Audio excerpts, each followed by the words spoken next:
un contrat de mariage, c'est vital même quand on est pauvre et même quand on n'a pas d'héritage. Je vais vous expliquer pourquoi. En France, quand vous vous mariez sans contrat de mariage, vous avez un contrat qui est d'office, qui est la communauté aux acquets, réduite aux acquets. Ça semble protecteur, mais en vrai, ça peut créer d'énormes problèmes, même quand on n'a pas d'héritage.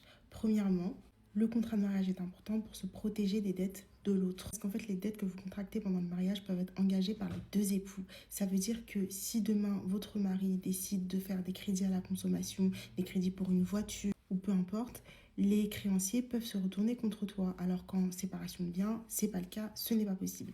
Deuxièmement, c'est aussi important pour vous protéger d'un projet entrepreneurial. C'est-à-dire si demain vous avez votre mari qui a sa société, la communauté de biens, en fait, ça met en danger le patrimoine du foyer.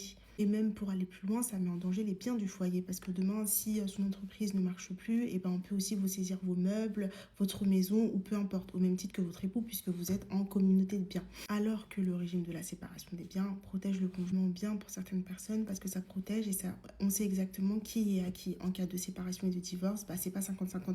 La voiture appartient à Madame X, la moto appartient à Monsieur X. En fait, tout est clair. Donc en cas de divorce, il y a beaucoup moins de problèmes. Tout simplement aussi pour protéger sa vie future. Aujourd'hui, tu es peut-être pauvre et tu n'as pas d'héritage, mais demain, qui sait? Tu sais pas ce que tu seras dans 10 ans ou dans 20 ans et ça te permet quand même d'anticiper. À savoir qu'un contrat de mariage qu'on fait au moment où on se marie, ça peut coûter entre 300 et 1500 euros, alors que si vous avez à le refaire des années plus tard, et ben ça vous coûtera des milliers et des milliers d'euros. Le contrat de mariage, c'est absolument pas un luxe qui est réservé aux riches. C'est avant tout une protection contre les risques futurs, c'est-à-dire dette, entrepreneuriat, héritage, séparation.